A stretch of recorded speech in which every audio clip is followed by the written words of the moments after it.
में डूबे सभी कार्यकर्ता नेता नजर आ रहे हैं। इससे पहले भी हमारे सहयोगी जब नेताओं से बात कर रहे थे, उत्साह से लबरेज सभी नजर आ रहे थे। झारखंड चुनाव से बड़ी खबर आपको इस वक्त बता दें, झारखंड में रुझानों में अब तक जेएमएम सबसे बड़ी पार्टी बन के उभरा है। 30 सीटों पर जेएमएम, 14 सीटों पर कांग्रेस आगे चल रही है। बड़ी जानकारी इस वक्त आपको दे रहे हैं। झारखंड में दूसरी सबसे बड़ी पार्टी बीजेपी बनी। जनादेश, झारखंड का जनादेश, और जैसा हमने आपको बताया था, झारखंड इससे बना हुआ शब्द, सांप के मानी से भी यह शब्द मिलता है। सांप यानी सर्प, नाग।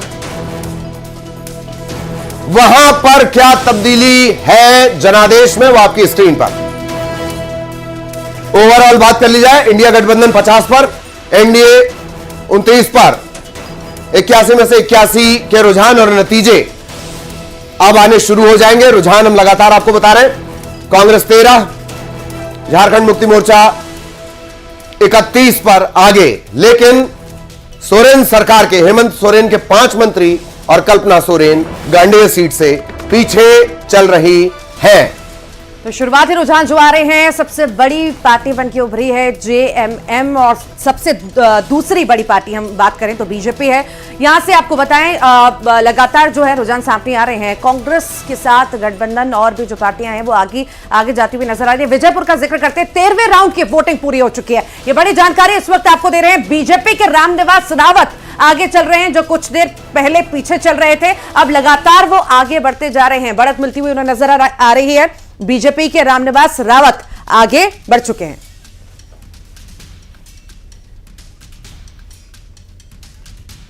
और लगातार ये अपडेट हम आप तक पहुंचाते रहेंगे। हमारे सहयोगी भी तैनात हैं, बेहद खास पैनल भी हमारे साथ लगातार जुड़ रही है। मिथिलेश इस वक्त हमारे साथ जुड़े हुए हैं, मिथिलेश के पास आपको लिए चलेंगे, उनसे भी एक अपडेट लेंगे। रिएक्शन का सिलसिला भी चल रहा है। कैलाश विजयवर्गीय पहुंचे हुए हैं। मिथिलेश, आप तक मेरी आवाज पहुंच रही हो क्या? कुछ अपडेट आपके पास?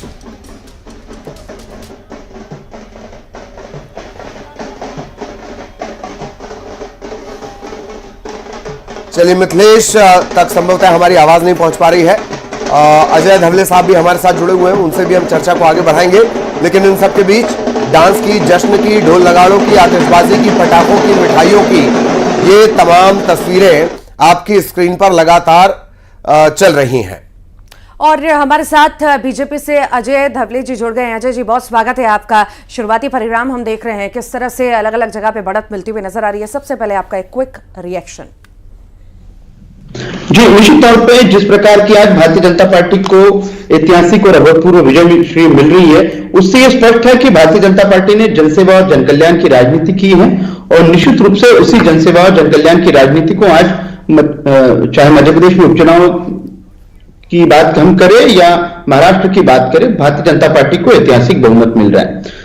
तो बहुत सारे विषय होते हैं कि चुनाव जब आप लड़ने जाते हैं और किन मुद्दों पर चुनाव लड़ रहे हैं, ये एक बहुत महत्वपूर्ण प्रश्न होता है। महाराष्ट्र में हमने जो विगत 5 वर्षों में हमारी सरकार ने विकास किया था, उस विकास के एजेंडे पे हम चुनाव लड़े थे। 2014 से 2019 के बीच में भी आदरणीय देवेंद्र फडणवीस जी के नेतृत्व में भारतीय जनता पार्टी की एक पूर्ण बहुमत की सरकार ने जिस प्रकार से काम किया था, आज उसी प्रकार का आप कहीं ना कहीं मैंडेट देख पा रहे हैं कि भारतीय जनता पार्टी जो 2014 का हमारा टैली था 122, उसको भी क्रॉस करके आगे जा रही है। क्योंकि ये एक जिसको हम कहेंगे कि विश्वास का वोट है।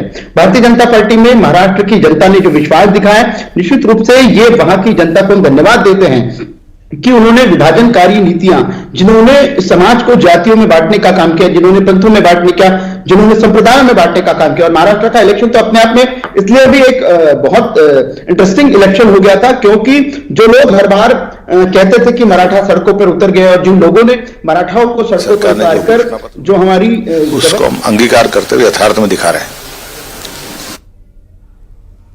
उसको साबोटाज करने का प्रयत्न किया था।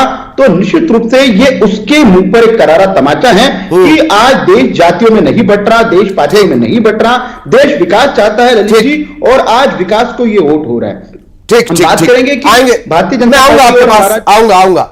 रोशनी यादव कांग्रेस से हमारे साथ जुड़ी हुई है, उनका भी बहुत स्वागत।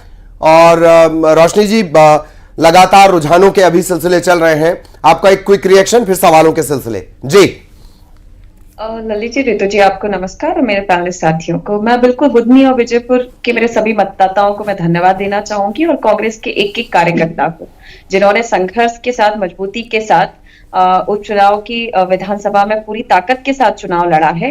क्योंकि पहली बात तो देखिए, भारतीय जनता पार्टी से मेरा ये सवाल भी है कि अभी लगातार मैं सुबह से सुन भी रही थी, तो इनकी जीत का आंकड़ा था कि 50,000 और 1 लाख से नीचे तो हमारी जीत होगी ही नहीं।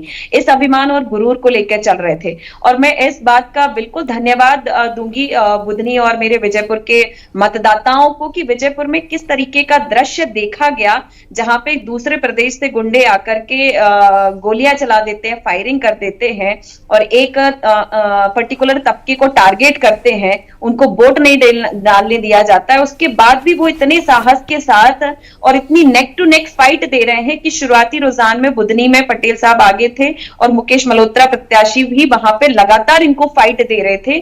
तो ये तो इनको विचार करना चाहिए। भले परिणाम कहीं ना कहीं कांग्रेस, और मैं इस बात को स्वीकारती हूं कि हमारा जो वोटिंग परसेंटेज है वो लगातार कोई बहुत कम नहीं रहा है, लेकिन